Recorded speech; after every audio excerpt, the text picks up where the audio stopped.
ہم اکثر یہ سوچتے ہیں کہ کینسر کا علاج صرف جدید دواؤں اور پیچیدہ تھراپیز میں ہی ہے، لیکن ذرا سوچیں، کیا ہو اگر اس جنگ میں ایک بڑا ہتھیار ہماری اپنی پلیٹ میں ہی موجود ہو؟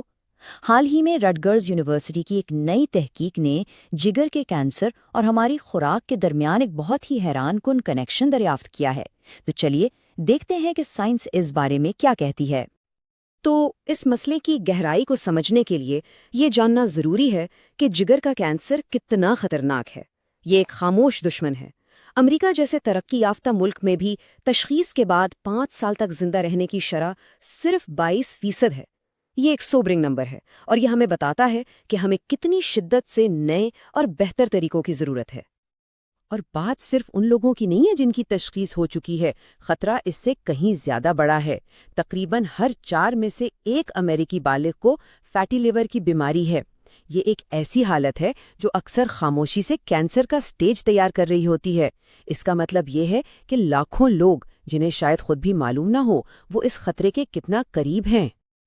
تو جیسا کہ ہم نے دیکھا، یہ مسئلہ صرف کینسر کے مریضوں تک محدود نہیں ہے۔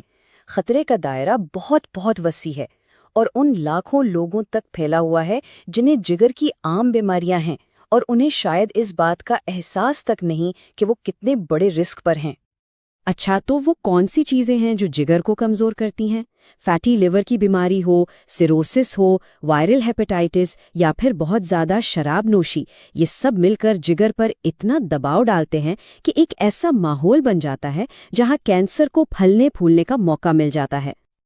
کئی دہائیوں سے سائنسدانوں کے ذہن میں ایک سوال کھٹک رہا تھا، ایک طبی پہیلی، اور وہ یہ تھی کہ امونیا نامی ایک کیمیکل کا جگر کی بیماری میں آخر اصل کردار کیا ہے، اور یہی وہ سوال ہے جو ہمیں اس تحقیق کی جڑ تک لے جاتا ہے۔ تو آخر یہ امونیا ہے کیا بلا؟ دیکھیں، بہت آسان الفاظ میں، جب ہمارا جسم پروٹین ہضم کرتا ہے نا، تو اس پروسیس میں ایک زہریلا مادہ بنتا ہے، اسی کا نام امونیا ہے۔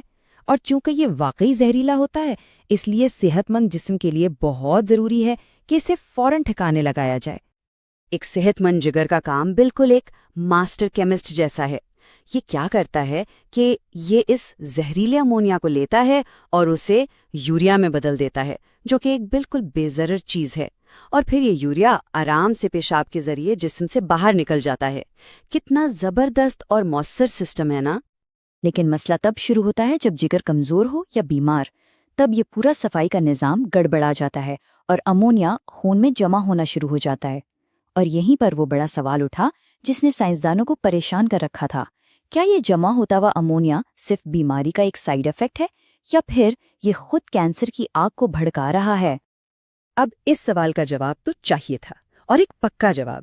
اس کے لیے ریسرچرز نے ایک بہت ہی، آپ کہہ سکتے ہیں، ہوشیار تجربہ ڈیزائن کیا۔ انہوں نے چوہوں کا استعمال کیا تاکہ وہ صرف اور صرف امونیا کے اثر کو دیکھ سکیں، باقی سب چیزوں کو سائڈ پر رکھ کر۔ تو انہوں نے کیا کیا؟ انہوں نے چوہوں کے 2 گروپ بنائے۔ ایک گروپ وہ تھا جن کا جگر بالکل ٹھیک کام کر رہا تھا، امونیا کو نارمل طریقے سے صاف کر رہا تھا۔ دوسرا گروپ خاص تھا، اس میں جینیاتی تبدیلی کر کے جگر کے امونیا صاف کرنے والے سسٹم کو بند کر دیا گیا۔ نتیجہ، ان چوہوں کے جسم میں امونیا جمع ہونا شروع ہو گیا۔ اور پھر آئے نتائج جو بالکل صاف اور واضح تھے۔ جن چوہوں کا جسم امونیا کو صاف نہیں کر پا رہا تھا، ان میں ٹیومرز کا بوجھ بے تحاشا زیادہ تھا۔ صرف یہ نہیں، ان کی موت کی شرح بھی کہیں زیادہ تھی۔ یہ ایک طرح سے حتمی ثبوت تھا کہ امونیا کوئی معمولی چیز نہیں، بلکہ اس کھیل کا ایک بڑا کھلاڑی ہے۔ یہ دریافت ہمیں اس پوری ریسرچ کے سب سے بڑے، سب سے اہم انکشاف کی طرف لے کر آتی ہے۔ سوچنے کی بات ہے، اگر امونیا ٹیومرز کو بڑھا رہا ہے تو کیا اس کا مطلب یہ ہے کہ ہم اپنی خوراک کو بدل کر اس پر قابو پا سکتے ہیں؟ تو وہ بڑا انکشاف کیا تھا جس نے سب کچھ بدل دیا۔ سائنسدانوں نے یہ پایا کہ یہ جو اضافی امونیا جسم میں جمع ہو رہا تھا، وہ صرف ایک بیکار زہریلا فضلہ نہیں تھا، نہیں، بلکہ کینسر کے سیلز اسے اپنے لیے ایک سپر فیول کے طور پر استعمال کر رہے تھے۔ کیسے؟ کینسر کے سیلز اس امونیا کو پکڑ کر ایمینو ایسڈز اور نیوکلیوٹائڈز میں بدل رہے تھے۔ یہ بالکل ایسے ہے جیسے کوئی بلڈنگ بنانے کے لیے اینٹیں اور سیمنٹ چاہیے ہوتا ہے۔